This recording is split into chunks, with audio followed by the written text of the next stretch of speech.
कौन सी स्त्रियां अपने पति की आधी आयु कम कर देती हैं और कौन से पुरुष अपनी पत्नी को जवानी में ही छोड़कर चले जाते हैं।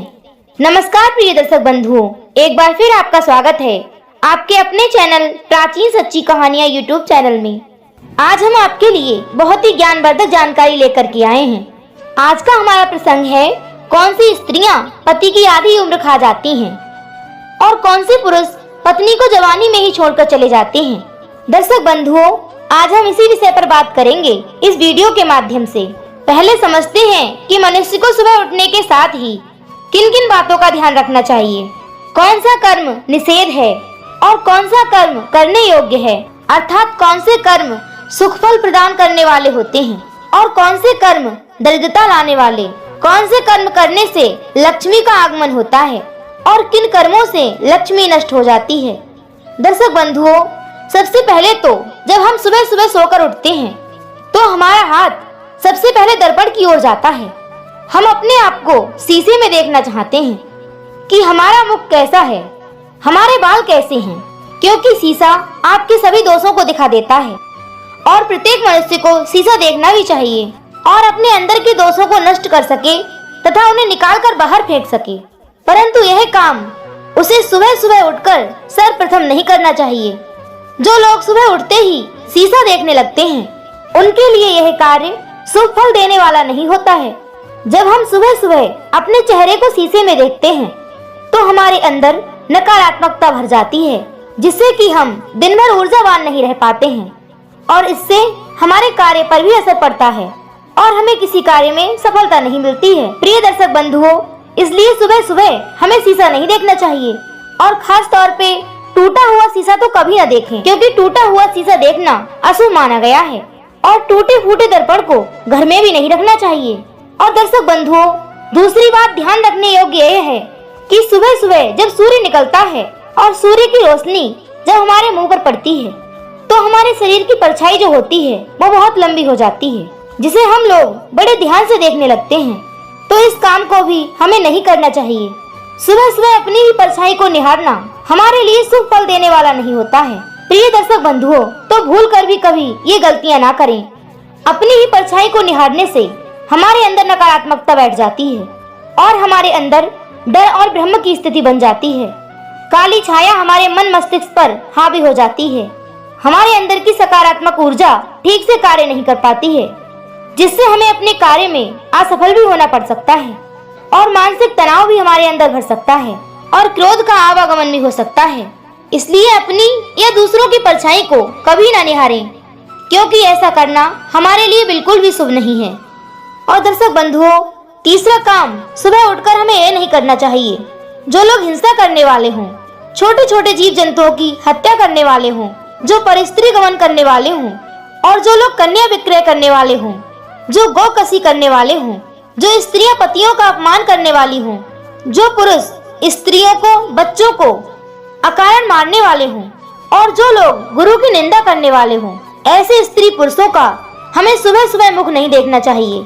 यदि सुबह सुबह हम ऐसे लोगों को देखते हैं या उनसे मिलते हैं तो हमारे अंदर नकारात्मकता आ जाती है और हमारे अंदर नकारात्मक ऊर्जा प्रवेश कर जाती है।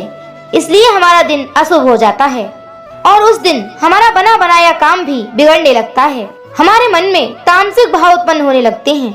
हमारे मन में पूरे दिन वही गंदी दुष्प्रवृत्तियां चलती रहती हैं, जिससे हमारा मनोभाव बिगड़ जाता है। ऐसे लोगों से सुबह सुबह दूर ही रहें। और चौथी बात दर्शक बंधुओं, सुबह उठते ही किसी को भी अपशब्द ना बोलें, अर्थात किसी को भी गाली देकर संबोधित ना करें। सुबह उठते ही किसी के प्रति ईर्ष्या द्वेष ना रखें, भले ही वह आपका शत्रु ही क्यों ना हो, उस पर भी क्रोध ना करें। जो लोग सुबह उठते ही क्रोध से भर जाते हैं, गालियां देने लगते हैं और मारने पीटने लगते हैं, उनका दिन अशुभ हो जाता है। उन्हें उस दिन कोई शुभ फल प्राप्त नहीं होता है और पूरे दिन उनके अंदर नफरत और द्वेष भरा रहता है। इसलिए उनका काम सफल नहीं हो पाता है। प्रिय दर्शक बंधुओं, ध्यान रखने योग्य अन्य बातें कुछ और।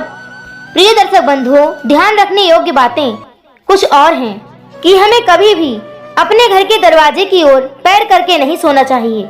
जो लोग घर के दरवाजे की तरफ पैर करके सोते हैं, उनके घर में दरिद्रता आ जाती है, अर्थात माता लक्ष्मी कभी भी उस घर में प्रवेश नहीं करती हैं और माता लक्ष्मी आपके द्वार से ही वापस लौट जाती हैं। इसलिए हमें अपने घर के दरवाजे की ओर पैर करके नहीं सोना चाहिए।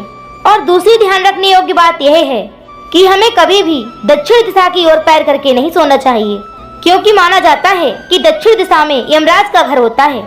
हमारे धर्म ग्रंथों में बताया गया है कि पृथ्वी से 99 योजन दूर दक्षिण दिशा में नरक लोक है। यदि हम दक्षिण की ओर पैर करके सोते हैं तो यमराज का अपमान होता है, जिससे यमराज नाराज हो जाते हैं और इससे हमारे घर में रोग, शोक और महामारी फैलने लगती है। इसलिए हमें सदैव पूर्व और पश्चिम की ओर पैर करके ही सोना चाहिए।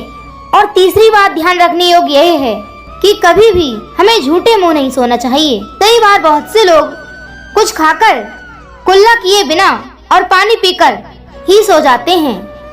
ऐसा करना हमारे लिए बिल्कुल भी शुभ नहीं है। ऐसा करने से हमारे अंदर रोगों की वृद्धि होती है। दर्शक बंधुओं, चौथी बात हमें ध्यान रखनी योग्य यह है कि सोते समय हमें कभी भी निर्वस्त्र होकर नहीं सोना चाहिए। बहुत से लोगों की यह आदत होती है कि वे बिना वस्त्र के ही सोते हैं। ऐसा करना भी शुभ नहीं माना जाता है। ना तो हमें निर्वस्त्र सोना चाहिए और ना ही निर्वस्त्र खाना खाना चाहिए, और ना ही निर्वस्त्र होकर हमें किसी नदी, तालाब या बहते हुए जल में स्नान करना चाहिए। ऐसा करने से हमें दोष लगता है, जो कि हमारे लिए दुख और दरिद्रता का सूचक है। हमें भूल कर भी ऐसा नहीं करना चाहिए। आइए दर्शक बंधुओं, अब बात करते हैं कि कौन सी स्त्रियां अपने पति की आधी आयु कम कर देती हैं और कौन से पुरुष स्त्रियों को जवानी में ही छोड़कर चले जाते हैं। आइए जानते हैं इसे एक छोटी सी कहानी के माध्यम से। ब्रह्म वैवर्त पुराण में बताया गया है कि दक्ष प्रजापति ने एक बार अपनी 27 बेटियां चंद्रमा को ब्याह दी थीं, परंतु चंद्रमा उनके साथ भेदभाव करता था। वो उन सब में से अपनी एक पत्नी रोहिणी से बहुत प्रेम करता था, क्योंकि रोहिणी उनमें से सबसे ज्यादा सुंदर थी। अपने पति से सम्मान न मिलने के कारण बाकी की 26 पत्नियां अपने पिता के पास आकर चंद्रमा की शिकायत करती हैं। चंद्रमा का ऐसा व्यवहार देखकर दक्ष प्रजापति ने अपने ही दामाद को क्षय रोगी होने का श्राप दे दिया। कहते हैं, जो पुरुष अपनी विहाता पत्नी के साथ धोखा करता है और उसे पत्नी का सम्मान नहीं देता है और पर स्त्रियों में लिप्त रहता है या दूसरी स्त्री की इच्छा करता है, उसे चंद्रमा की तरह रोगी बनकर जवानी में ही मरना पड़ता है। चंद्रमा ने तो तपस्या करके शिवजी को प्रसन्न कर लिया, इसलिए उसे जीवन दान मिल गया। लेकिन आप किसको मनाओगे?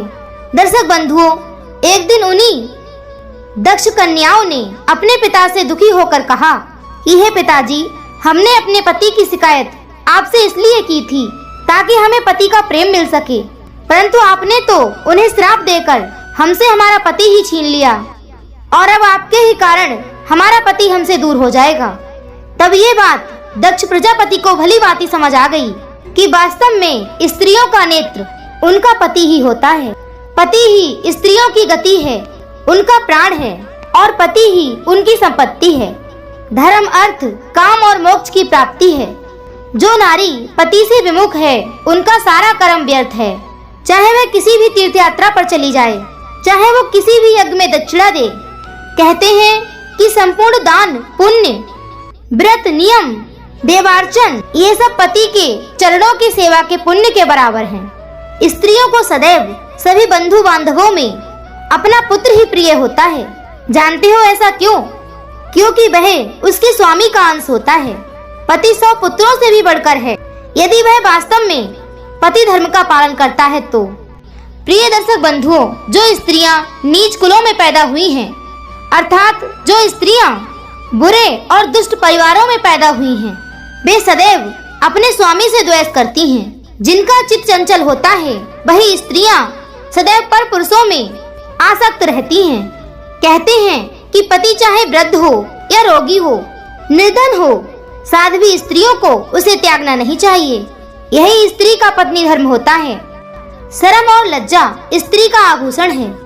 जब कोई महिला इसका त्याग कर देती है तो उसे अपयश का सामना करना पड़ता है और मदिरा पान करने वाली स्त्रियां समाज में अपनी इज्जत खो देती हैं और दुष्ट पुरुषों के साथ रहने से उनका चरित्र भी दूषित हो जाता है और साथ ही परिवार की अन्य महिलाओं को भी उन्हें बुरी नजरों से देखा जाता है। पति के साथ न रहने वाली महिलाओं की वजह से ही उनके बच्चों का भविष्य अंधकार में डूब जाता है। वो बिना वजह इधर उधर घूमने वाली महिलाओं की वजह से उनके चरित्र में दोष आ जाता है। यदि विवाहित महिला ऐसा करे तो वह अपने ससुराल और मायके की इज्जत को धूमिल करती है और देर तक सोने वाली महिलाएं अपने शरीर का नाश तो करती ही हैं और साथ में ही पारिवारिक दायित्वों को ठीक से नहीं निभा पाती हैं, जिसकी वजह से उनके घर में कलह कलेश व अशांति बनी रहती है और स्त्रियों के इन्हीं कर्मों के कारण उनके पति की आयु क्षीण होती जाती है। प्रिय दर्शक बंधुओं, यह थी हमारी आज की जानकारी। यदि आपको हमारी ये जानकारी पसंद आई हो तो वीडियो को लाइक करें, कमेंट करें और अधिक से अधिक लोगों तक शेयर अवश्य करें। और यदि आपने अभी तक हमारे चैनल को सब्सक्राइब नहीं किया है तो कृपया हमारे चैनल को सब्सक्राइब अवश्य कर लें। फिर मिलेंगे इसी तरह की एक ज्ञानवर्धक जानकारी के साथ। इसी के साथ दर्शक बंधुओं, राधे राधे, जय श्री कृष्ण।